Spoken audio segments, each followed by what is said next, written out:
శ్రీమాత్రే నమ. జయ గురు దత్తాత్రేయ నమ.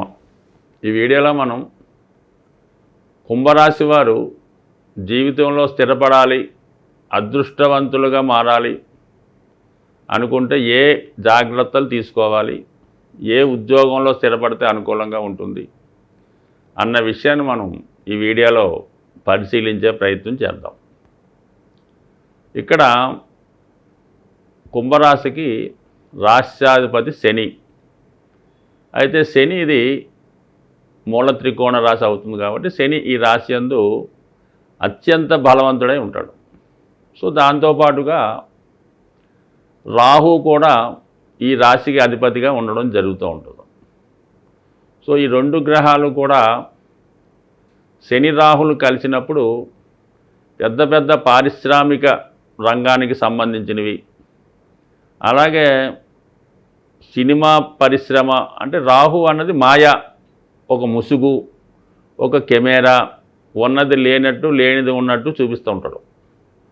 ఆ శని ఏమో వర్కింగ్ ప్లానెట్. దానివల్ల ఏంటంటే ఎక్కువగా సినిమా ఇండస్ట్రీకి, అలాగే ఇప్పుడు రాజ్యం వెళుతున్నటువంటి సాఫ్ట్వేర్ రంగానికి ఈ రెండు గ్రహాలు కలిసి ఉండడం కారణం అవుతూ ఉంటుంది. ఏదన్నా ఒక జాతకుడు మరి సాఫ్ట్వేర్ రంగంలో రాణిస్తాడా అని అడిగినప్పుడు శనికి రాహుకి కలిసి ఉన్న ఒక కనెక్షన్ ఉన్న 100% నువ్వు సాఫ్ట్వేరే అని చెప్తావు. అంటే సాఫ్ట్వేర్ ఇప్పుడు అందరూ సాఫ్ట్వేర్ అనుకోండి, అంటే కెమెరాతో కానీ కంప్యూటర్తో కానీ ఇంటర్నెట్తో కానీ పనిచేస్తున్న వాళ్ళు ఇంచుమించుగా సాఫ్ట్వేర్ అని అంటుంటారు. ఇప్పుడు కామన్గా ఎవరిని అడిగినా కూడా సాఫ్ట్వేర్ అంటుంటాడు. సో ఆ విధంగా ఇది కామన్గా ఇది వీళ్ళకి ప్రస్తుతం సమాజంలో ఇండిపెండెంట్ మంచి రాశి. అంటే ఏంటి, ఇంచుమించుగా మనకి ఈ మధ్యకాలంలో 2000 సంవత్సరం తర్వాత అలాగే జన్మించిన వాళ్ళు కానీ 1985, 86 తర్వాత జన్మించిన వాళ్ళకి అప్పటి నుంచే ఈ సాఫ్ట్వేర్ రంగం మొదలెట్టడం, వాళ్ళకి ఇంచుమించుగా ఈ రాశిలో ఉద్యోగం చేసేవాళ్ళు ఎక్కువ మంది ఉంటారు.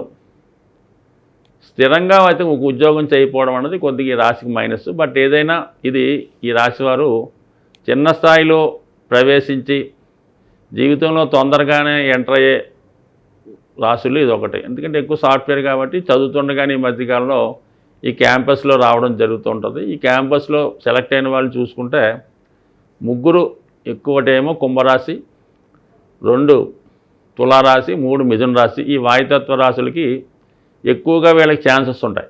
దానికి కారణం ఏంటంటే ఈ 3 రాశుల్లో కూడా రాహు నక్షత్రాలు అయినటువంటి ఆరుద్ర, శతభిషం, స్వాతి ఉండడమే మెయిన్ కారణం.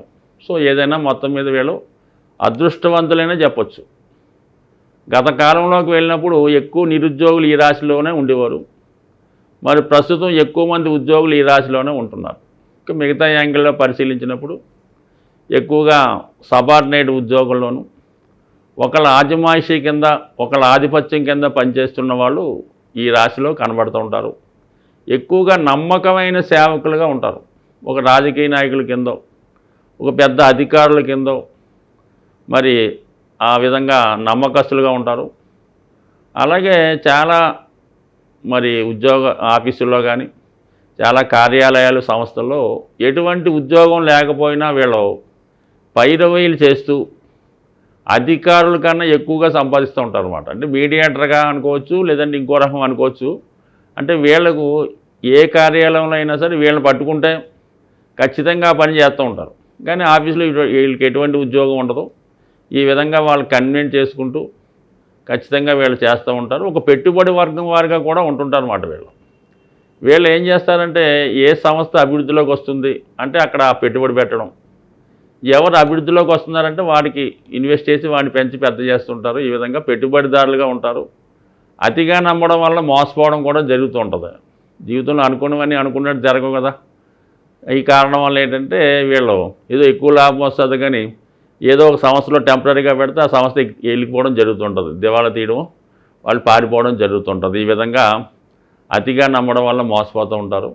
ఇక ఉద్యోగపరంగా మనం ఆలోచించినప్పుడు ఈ ధనిష్ట, శతభిషం, పూర్వభాద్ర, ఈ ధనిష్ట నక్షత్రానికి ఎక్కువగా వీళ్ళు ధనార్జనే ధ్యేయంగా పెట్టుకుంటుంటారు. సో ఏదైనా అథారిటేటివ్గా ఉండే ప్రయత్నం చేస్తూ ఉంటారు. సో ఈ కారణం వల్ల ఇందులో ఈ శతభిష నక్షత్రం, ఈ నక్షత్రం ధనిష్ట నక్షత్రం కుంభరాశి సంబంధించింది కాబట్టి వీళ్ళు ఈ పోలీస్ డిపార్ట్మెంట్లో బాగా రాణించగలుగుతారు.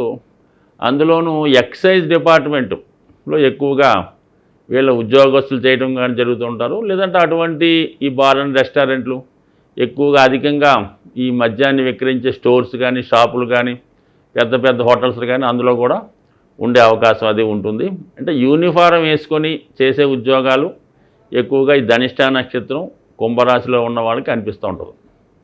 ఇక శతభిషం అన్నది అందులోనే ఉన్నది. శతభిషం అంటే పూర్వం వైద్యుని అంటారు.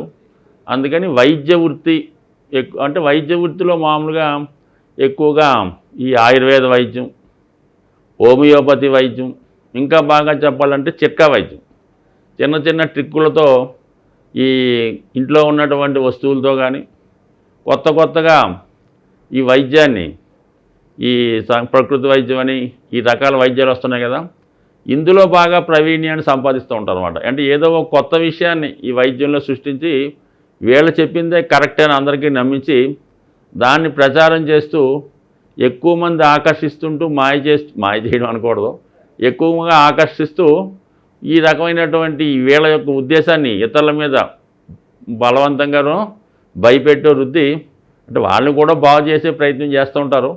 ఈ విధంగా కొత్త వైద్య విధానం ద్వారా అందరినీ బాగు చేస్తూ ఉంటారు. ఒక విధంగా మంచి హీలర్స్గా కూడా ఉంటారు వీళ్ళు. అంటే స్వస్థత చేకూర్చే వాళ్ళు ఎంత ఇబ్బందుల్లో ఉన్నా వీళ్ళ దగ్గరికి వెళ్తే ఏదో రకంగా 4 మాటలు చెప్పో, ఏదో ఒక వైద్యం చేసో, ఏదో ఒక మాయ చేసో వాళ్ళు మళ్ళా ఉత్సాహంగా హుషారుగా ఉండేలా చేస్తూ ఉంటారు. కాబట్టి ఈ విధంగా ఈ శతభిష నక్షత్రంలో జన్మించిన వాళ్ళు మరి అనేక రకాల విద్యలు తెలిసింది, మల్టీ టాలెంట్ కలిగి ఉంటారు. ఈ విధంగా వీళ్ళు చేస్తుంటే ఇంకా పూర్వభాద్ర ఇది పూర్తిగా గురువు యొక్క నక్షత్రం. అంటే గురు కర్మయోగం. శని ఏమో రాశి చక్రంలో సహజ దశమాధిపతి, గురువేమో సహజ భాగ్యాధిపతి. వీళ్ళిద్దరూ కలిసి ధర్మ కర్మాధిపతి యోగం ఏర్పడడం వల్ల మంచి ఉపాధ్యాయులుగా, ప్రవచనకారులుగా, పౌరోహిత్యం చేసి అంటే సకల శాస్త్రాలు వీళ్ళకి తెలిసి ఉంటాయి. వాళ్ళ ఇష్టాన్ని బట్టి ఉపాధ్యాయ వృత్తి చేయొచ్చు, ప్రవచనాలు చెప్పచ్చు, 10 మందిని మంచి మార్గంలో పెట్టే విధంగా చేయొచ్చు. సో ఏవైనా సరే వీళ్ళు ఒక సంస్థలో ఎక్కువగా విద్యా సంస్థల్లో అనుకోవచ్చు చిన్న స్థాయి ఉద్యోగంగా చేరి ఖచ్చితంగా ఆ సంస్థకి డీన్గా మరి ప్రిన్సిపల్గా రిటైర్ అవ్వడం జరుగుతూ ఉంటుంది ఈ నక్షత్ర జాతి. కాబట్టి వీళ్ళు మంచి ఉపాధ్యాయులుగా, మంచి ధర్మ శాస్త్రాన్ని తెలిసిన ధర్మ న్యాయ నిపుణులుగా, మరి జడ్జిలుగా, ప్లీడర్లుగా ఉన్నత స్థాయిగా ఉండే అవకాశం ఉంది. ఏదన్నా వీళ్ళు నిజాయితీగా ఉన్నంతసేపు చాలా అభివృద్ధి చెందుతూ ఉంటారు. ఏమాత్రం అన్యాయంగా వెళ్ళినా, అక్రమంగా వెళ్ళినా చాలా వరకు ఇబ్బంది పడుతూ ఉంటారు. కాబట్టి వీళ్ళు గత జన్మలో ఉన్నటువంటి బంధాన్నో, గత జన్మలో తీర్చుకున్న రుణాన్నో తీర్చుకోవడానికి ఈ రాశివారు జన్మిస్తుంటారు. కాబట్టి వీళ్ళు చాలామందికి ఫ్రీగానే చేస్తూ ఉంటారు. ఒక ప్లేడర్ అయితే ఉచితంగా, న్యాయవాది అయితే ఉచితంగా, అలాగే వైద్యం అయితే ఉచితంగా చేస్తూ ఉంటారు. డబ్బులు తీసుకోకుండానే సేవ చేస్తూ ఉంటారు. ఈ విధంగా వీళ్ళ జీవితంలో మంచి పేరు సంపాదించి